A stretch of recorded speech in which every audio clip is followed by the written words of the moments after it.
Welcome to What-ifs, where we twist history with mind-bending what-ifs. Today's question cuts through fame, faith, and the veil between worlds. What if Madonna didn't die during the making of Like a Prayer, but ascended into it? Yes. Not death, not tragedy, ascension. Imagine this. March 1989, the Like a Prayer video is being filmed on a massive church set in Los Angeles. Flames lick the walls. Statues of saints weep blood. Madonna dances barefoot over broken glass, bathed in red light. It's theatrical, provocative, religious imagery pushed to its limit. But in this timeline, during the final scene, as she touches the burning cross, something happens. Her breath stops. The flames freeze mid-flicker, and for 3 seconds, the camera records only static. When it clears, she's gone. No scream, no collapse, just silence, and the faint sound of a choir singing in reverse. The crew rushes in. Her clothes are on the floor, still warm, but no body, no trace, only a single blackened rosary fused into the wood of the cross. The footage is reviewed, and there, in frame 13472, one image flashes by too fast for the human eye. Madonna isn't reaching for the cross. She's being pulled into it, her skin dissolving into flame, her eyes turning white, and behind her no shadows, but figures in priestly robes with no faces, bowing. The video is completed using existing shots. The song is released, and the world never knows what really happened. But soon, people start changing. It begins subtly. A girl in Ohio says she dreamed of Madonna standing at the foot of her bed whispering, "You have the power." Not encouragement, a command. She wakes up speaking fluent Latin, a language she's never studied. Doctors are baffled.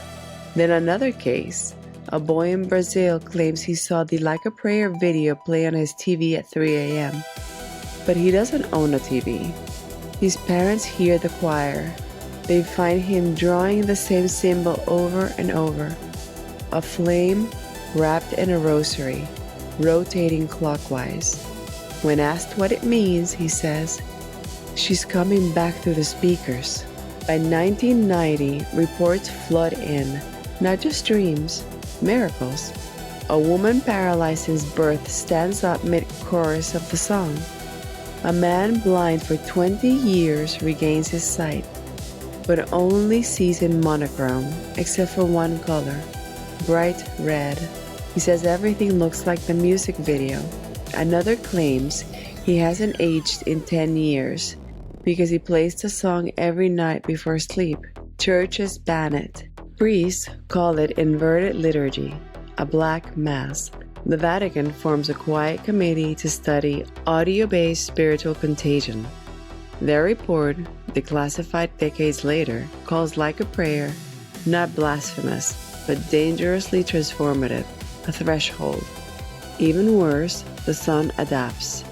People who listen to it on vinyl say the lyrics change. On cassette, the backing vocals whisper their names, and if you play it backward, the choir isn't singing in Latin. They're speaking Enochian, the angelic tongue recorded by Dr. John Dee in the 1500s. Linguistics confirm it. The syntax is flawless, but no known recording of Enochian exists. So how did a pop song get it right? Then come the sightings. Security footage from churches across Europe shows a woman matching Madonna's appearance, always at 3 a.m., always near a speaker or tape deck. She doesn't move, she just stands, smiling, not aging. And in every case, the local radio station reports a sudden, unexplained spike in place of Like a Prayer. Some claim she appears only to those who listen to the song over 333 times. Others say she visits during moments of doubt, offering false clarity, fake peace, confused purpose at a cost. Afterward, they stop blinking. They speak in riddles. They draw the symbol and they begin to hum, not the melody but the reverse chorus in perfect pitch. By 2003, a cult forms, not of fans but of believers. They call themselves the Chorus. They don't worship Madonna.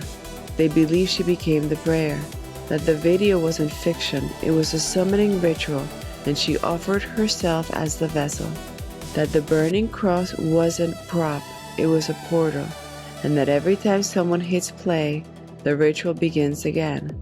They gather in basements, playing the song on loop, waiting. Some claim to see her emerge from the stereo. Others say they've spoken to her.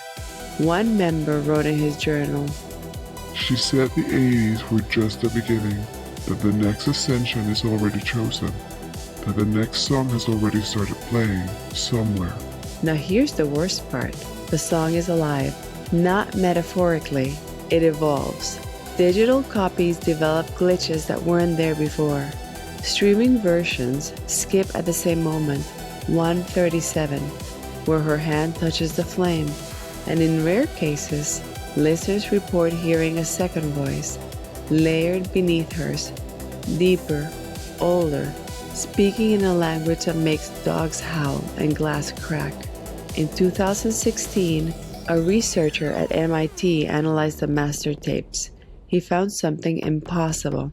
The audio waveform of the choir matches the brain activity of people having mystical experiences. Not similar, identical. As if the song wasn't composed, it was recorded from the minds of the enlightened. So what do you think? Was Like a Prayer the greatest pop single of all time? Or the most successful occult ceremony ever broadcast? Did Madonna die in an alternative reality? Or did she become something else? Something eternal, something worshipped, something waiting for the next believer to press play. Drop your thoughts below, and if you love this strange detour into spiritual horror, smash that like button, subscribe to What Ifs, and hit the bell so you never miss another bizarre what if.